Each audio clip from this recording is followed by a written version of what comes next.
Hi guys, and welcome back to the Bartonella YouTube channel here. Um, I want to discuss our personalities and our attitudes today, and what we tend to go through with Bartonella and co-infections and Lyme and the whole damn 9 yards. Okay,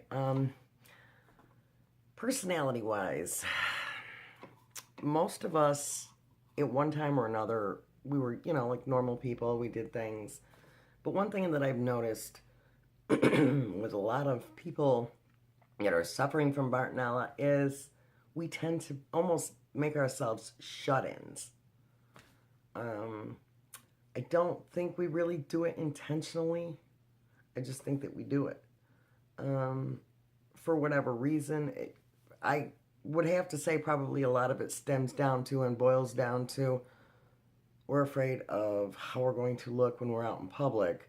But it's not only that, though, because there's like a mental thing to it. A lot of times, our friends, our family don't understand what it's like to go through this. I'm lucky enough, I mean, it took years for my mother to finally realize, hey, there is something wrong with her. But a lot of our friends are like, hey, just get up and go, you'll feel better. No, it's not like that with us. We don't just get up and go, because sometimes our get up and go got up and went. So, it's not that easy. And then there's other times where, excuse me, you know how Bartonella is. You got itches and ticks and scratches. And anyway, a lot of us will, think to ourselves, should I go? Shouldn't I go? Should I go or shouldn't I go?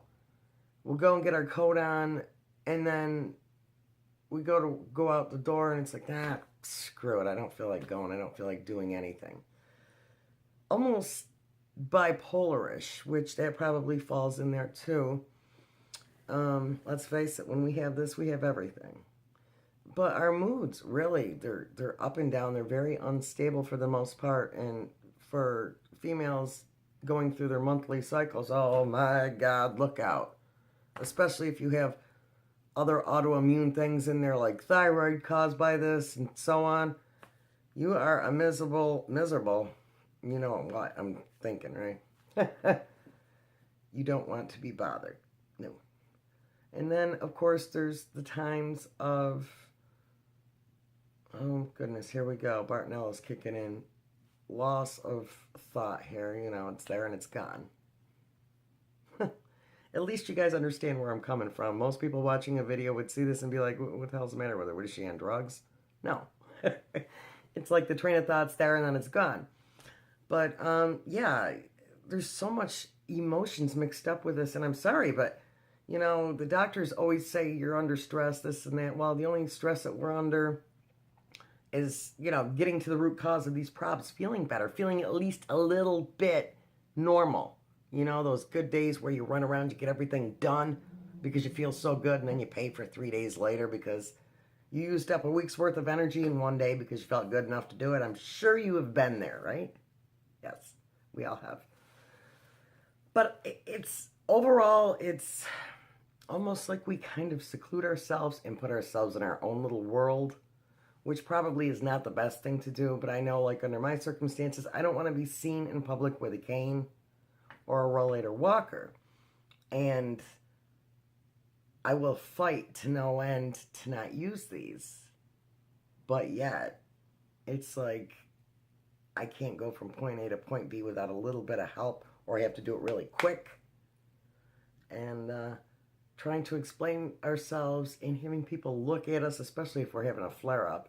It's bad enough that you got to get out of bed, let alone get out of your house and be out in public, go to the doctors. That's horrible, We're sick. We want to be in bed when we're having a flare-up, right? But it's like you start to notice people around you. You feel like they're noticing, oh my gosh, that person's got a cane. Why are they using a cane? They don't look like they're sick? Why do they have a cane? I mean, these thoughts go through our heads. Like, are they trying to get disability or something, and we're trying to claim they got a bad back? Is that why they're using a cane? They look okay. They seem to be walking fairly normal. I think we tend to overthink. Yeah. And I know in my own personal experience is I almost have like a bit of agoraphobia, which is common with this, obviously, anxiety. When I have flare-ups, like I started one in September, I'm at the end of it now, but when I get out in public, I start to panic because I feel like, oh my God, am I gonna get through this okay? You know, am I gonna be able to get from this part of the store to the back part of the store?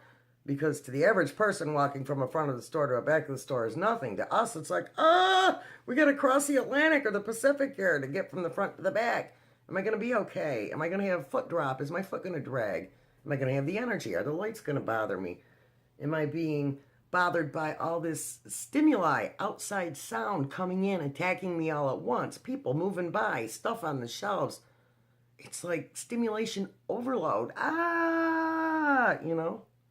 So we've got all these things going on. No wonder we don't want to leave the house.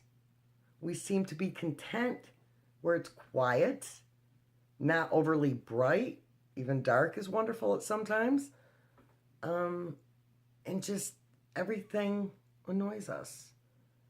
And yes, maybe some of it is mental, but a lot of it is due to the disease. It's not abnormal. You're not abnormal for not wanting to go out. You know, those people that are telling you, you've got to get outside, you've got to go get some exercise, you've got to get some fresh air. Do it when you feel like it. I'm not saying seclude yourself all the time. Try to get out a few times a week. You know, even if it's only for 10, 15 minutes, try to get outside. A lot of us used to be outside all the time growing up. It's just natural instinct, and we do need fresh air. But it's got to be at our own pace, especially if you've had a flare-up, a Herx reaction, you know, a setback time where you've been down. Do it slowly. Don't let anybody else dictate how you're feeling. Do not feel guilty because of it. If you have to, show them this video. You know, we are not what they are, and I don't mean to exclude ourselves, but we're not. We don't just get up and take everything for granted. You know, I've got to go and get my coffee. I've got to get to work. I've got a time schedule. What kind of clothes do I want to buy today? Do I have money to do this and do that? No, we're worried about, am I going to be okay today? What time do I need to take a nap? Do things in short bursts, you know? I mean, I know a lot of times we don't want to go to those parties that we get invited to, like a birthday party or a baby shower or weddings. Do it in short spurts. But do try to get out and try to get some, because you will find that once you do get out, you do feel a little bit better.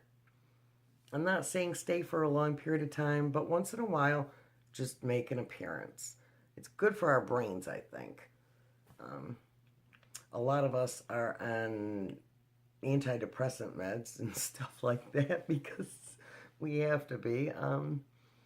But, you know, if it means taking your medicine, you know, and you have to work it around your medicine, say to go to the store for something, do it. If you can't get the big shopping haul done, you know, in one trip, break it up into twos. You know, we're just under a lot of stress, and it's okay to take things at your own pace. Just make sure that you do get out of the house, that you do talk to people on the phone, because a lot of times, like I said, we withdraw. We don't like answering the phone. We don't want to be bothered by this, bothered by that. We don't want to be bothered by people because whether they talk too loud or they talk too much or doing what I'm doing right now, talking too much. And so on, you know, I mean, there's so much stimuli out there, and I understand what you're going through. Like right now, my lighting is driving me absolutely ballistic, and if I had my way, I'd be like this, but, well, it doesn't really make for the best video. So, anyway, yes, you're not alone. I'd like to know how you guys deal with and cope with things, because, like I said, most of us just back into a turtle shell, and we tend to become almost like recluses, whether it be because we don't want to show our disease, or we're worried about how we're going to feel, or if we're just overstimulated by everything going on around us, or because we feel like we have to explain ourselves, which we really don't. So here's one thing to remember too. Besides, not that, you know, I'm bouncing all over here. Besides that, I don't want to not hear your stories. I want you guys to definitely go down below and comment on your stories. But here we go with brain cramping again. Um, Remember, when you get out in public, how do you look at somebody when you see them with a cane? Do you think any differently of them? No. Do you stop and question why they have it? For the most part, you don't, right? So just remember, people will probably look at you the same way. If you're having more of the harder problems as far as like stuttering and stuff goes, I can't really answer that too well because I don't have that issue, but that's where you guys come in and play a big part because we'd like to hear from all of you. You know, we'd like to know, how do you deal with getting out into public, going out, being out around people, or are you more of a recluse? Go down below and leave some comments. I don't care if it's a whole page long. We really want to know who else is experiencing what we're experiencing because we do feel so alone. We do. And a lot of us don't even want to go to like support groups with other people that have it. Because once again, it consists of getting up and going out the door, and maybe I don't have energy today. Who knows? But yeah, please go down below and leave your stories and your comments. Feel free to give me a thumbs up or a thumbs down if you think I really stink.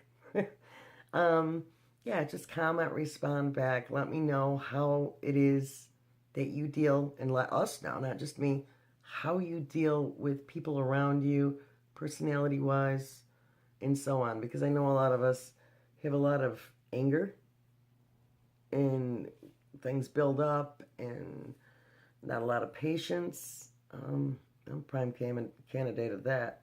A lot of things annoy me. So, yeah, go down below and leave a comment. All right, guys, thanks so much for watching. And hey, while you're at it, hit subscribe and click on the bell if you want to get updates every time I update a video.